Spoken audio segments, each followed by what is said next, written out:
what might they be going through that would clue them into, I need to seek out a Father Chris in this situation? Well, it depends. If somebody has some kind of a crisis in their life and there's a specific issue that they want to face, they can come to me and we can do what's called pastoral counseling, which is very issue specific. So it's like on a pressing issue.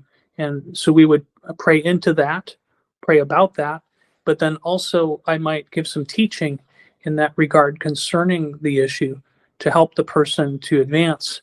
Otherwise, if someone is looking for spiritual direction, what tends to happen is they just have this sense that they're already praying, they already have an established prayer life, and they want to become more intentional about that prayer life and about getting as much fruit from that prayer life as possible.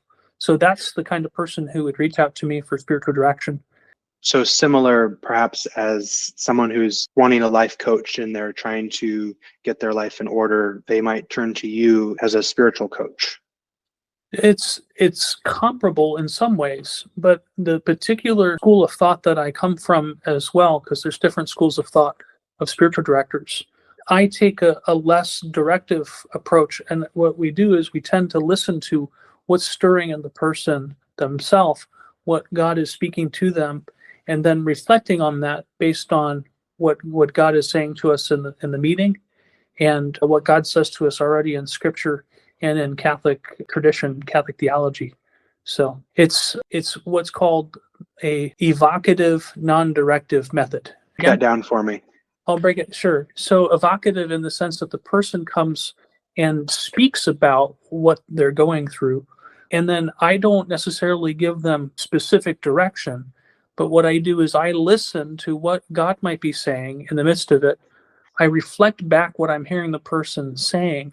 And even in the midst of just even reflecting back, that person may have an insight from God by hearing back what they've just stated. So that's why it's evocative. I'm evoking what it is that the person's actually saying. And then listening, we're both listening to God giving that direction rather than myself. So what this does is it helps the person to recognize that they have a personal relationship with God, and that though I'm a helper, I'm not the person directing them. I'm helping them to establish that relationship with God even more deeply. So that eventually, when they feel that they are at a sufficient amount of maturity, they won't need spiritual direction much longer.